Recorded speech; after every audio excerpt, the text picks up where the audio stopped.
Communications Minister Solly Malatsi has withdrawn the SABC Bill. Now, the aim of the SABC Bill is to reconsider the funding model of the public broadcaster, as its unfunded public mandate is just unsuitable. Malatsi says the urgent priority is to develop a funding model which will allow the public broadcaster to be financially sustainable. He says he has already informed the National Assembly Speaker, Thoko Didiza, of his decision. However, the Chairperson of Parliament's Communications and Digital Technology Committee, Khusela Diko, has expressed her grave concern following the withdrawal of the bill. For more on this, we are joined by Khusela Diko. Khusela, thank you. Thank you very, very much for joining us here on the program. And I know it's a big story, and we've seen that the Minister has officially withdrawn the bill from Parliament, informing the Speaker. Your reaction to this has been quite alarmist. Perhaps you want to just reiterate how you feel about this. Yeah, good morning, Leanne, and good morning to your viewers. Thank you so much for having us on the program. The last time we were on this platform at Morning Live, we indicated that the financial situation at the SABC is extremely dire.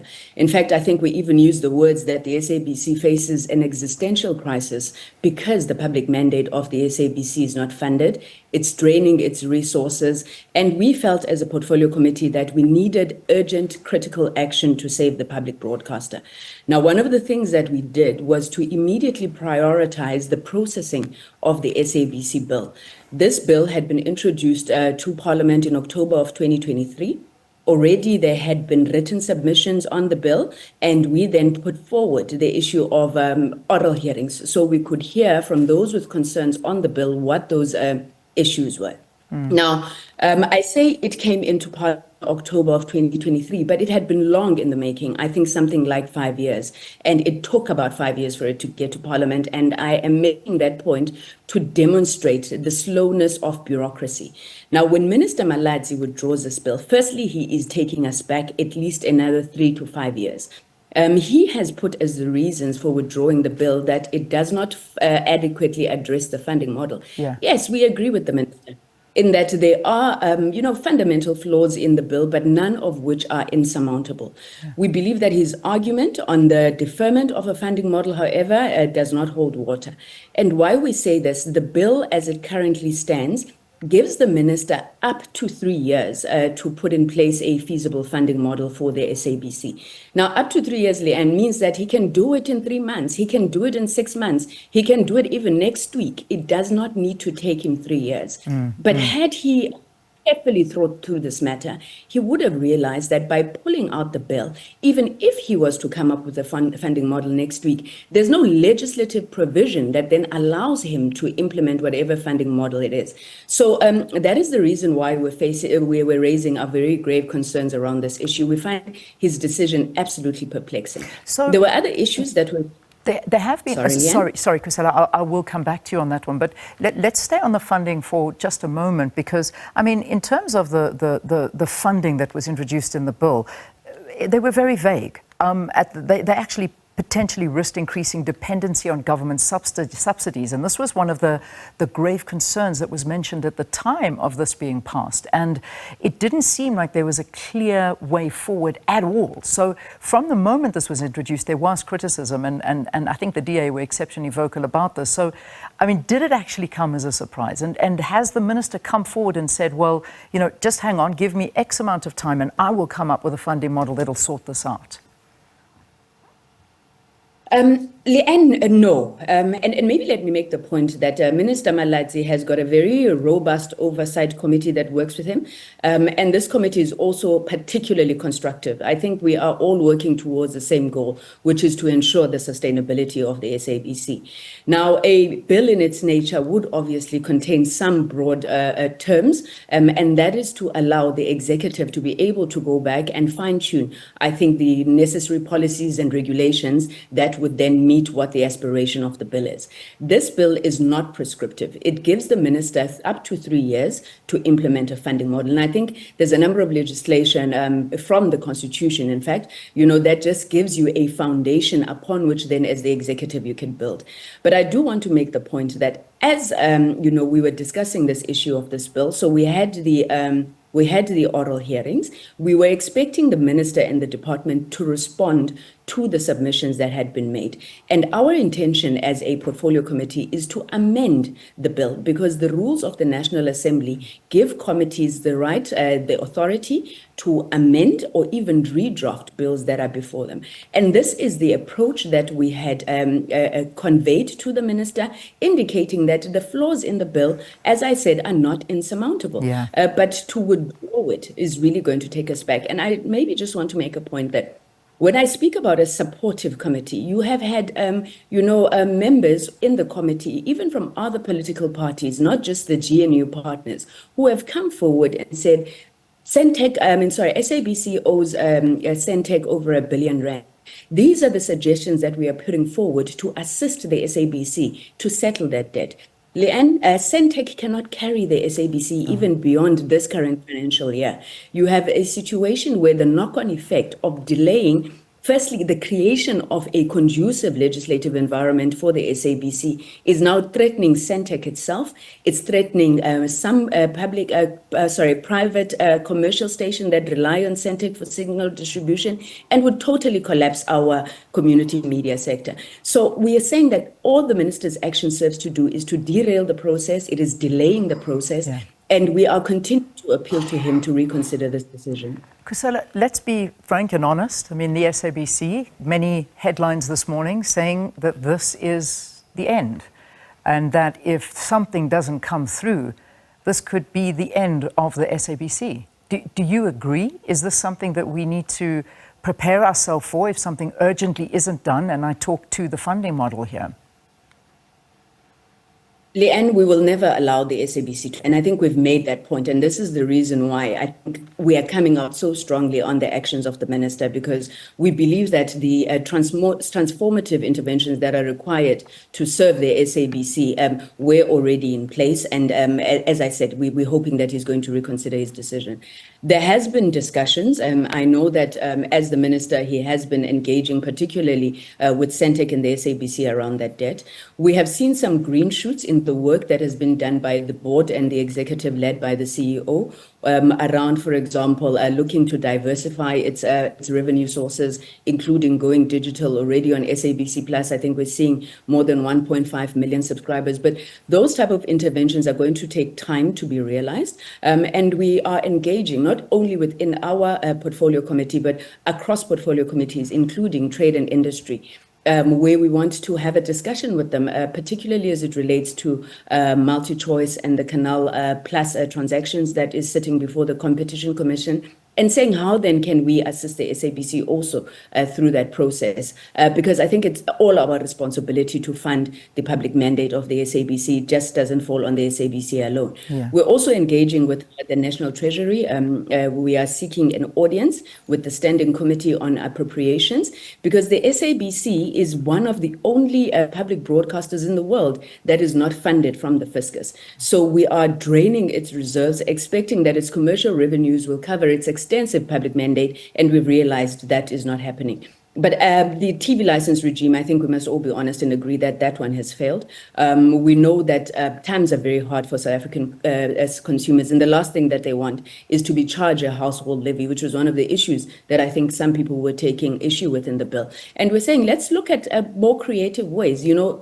First prize would be funding for the fiscus, but there are opportunities to save the SABC, and we will do everything in our power, hopefully working with Minister Malatsi in a constructive way to ensure that the SABC continues to broadcast and continues to serve its very important public mandate. I think one of the other big issues, and certainly when it was announced in its current form, and some of the critics coming out talking to the fact that this gives far too much power to the Minister of Communications for the appointment of the SABC board members. And this is a big risk to media freedom, to more interference.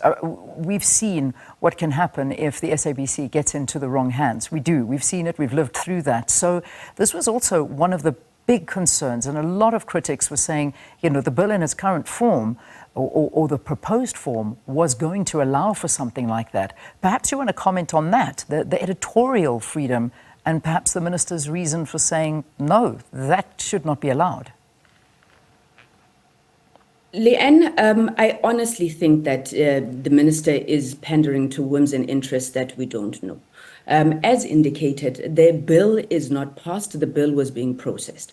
Now, when we received the submissions, which came from various sources, from the SABC itself, from civil society, we spoke to the National Association of Broadcasters, Media Monitoring Africa, SOS, everybody. In fact, we're even sitting with an alternative bill, which I think was submitted by the SOS Coalition. Now, those are the issues that we were looking at. Right from the onset, I think there has been a general acceptance within the committee that there are certain non-negotiables, certain fundamentals that we need to protect. And the independence of the SABC is one of those. Now, when it comes to governance, the bill proposes a number of things, around the establishment of a commercial subsidiary, a commercial company within the SABC, which would obviously parcel off its commercial assets into that company so that they are run separately and independently, I think, from the main company. And in that board, that is where the bill was proposing to give him unfettered access to the appointment of the board. Yeah. Now, it's one of the amendments that we are looking at. And when I say that, you can't govern through public relations, through the parliamentary processes, those would have been some of the responses that Minister Malatsi would have been able to put and say, having considered the issues that have come from the public hearings, I wish to propose through the committee that we amend these sections of the bill. And we think, really, Minister Malatsi's action really borders on the abuse of executive power, because even the issues that he's picking them up through the public process, public participation process of the portfolio committee, and he could have then, and he should have, used that particular platform to respond to the issues and really locate the interests at the center. Leanne, you called me alarmist, but the situation at this SABC is very dire. Yeah. We meet with the SABC, no less than at least, once every 3 weeks or so. And we understand and we see how the leadership is at pains. You're sitting with a situation right now where your staff members have not been paid back that was promised to them earlier on this year. You're sitting with a situation the SABC is no longer able to fully service even its current account to Centec. You're not able to invest in content. Now, the Broadcasting Act was enacted in 1999. And with the minister's actions, we are going to look at probably only having a new act at the end of this term, because we understand how slow bureaucracy is, and we don't think that the minister's actions really was well considered. So it's no secret that there certainly needs to be drastic changes at the SABC. They do, and that takes money. The modernization of the SABC is one thing that a lot of people speak to. As much as we are moving forward, there certainly is a limit to the amount that can be done due to the lack of the financial support that's available. You mentioned something a little bit earlier, and I have to quiz you on that. You were saying that this decision from the minister could be more than what we think, or that there are ulterior motives. Can I be as bold as to ask you, do you think this is the start of privatizing the SABC? Do you think that is the master plan he may be thinking? Leanne, I hope not. I hope not. And in wanting to understand what the minister's motivation is, I did go and read the ICT policy of the DA, because I really wanted to understand how this and what they believe should be done there. I'm sad to say that, firstly, it questions the reason for the existence of it, and whether the ABC is still a instrument, I suppose, to speak to our bill. Then it also speaks to the fact that, and here I think I'm quoting verbatim, where one of the considerations should be dividing the SABC into various commercial entities and sold off to the highest bidder. This is contained in the ICT policy DA. Now, within the committee, where there are members from political parties, a discussion on the privatization of the SABC has never arisen. Neither has Minister Malatsi ever put forward before us such a consideration. I think it is something that will unite the portfolio committee, and we will never allow the SABC to be privatized. Like other interventions that have been made in state-owned institutions and state-owned companies, Where there's a need for value-adding partnerships, I think we will always give a favorable ear to that. But the public mandate of the SABC is such that you can allow commercial interests to override the implementation of that mandate. Yeah. And we are hoping that Minister Malatsi will really come forward. I think it's a pity that this engagement had to happen this way, because he knows that he. We look like we just lost Khusela, but I think we've managed to get everything from her. I just wanted to find out finally if she's managed to invite the minister to the committee to explain, what's going on. But it looks like we've lost her. But that was Khusela Diko, who is the chairperson of Parliament's Communications and Digital Technology Committee. That's her reaction to withdrawal of the SABC bill.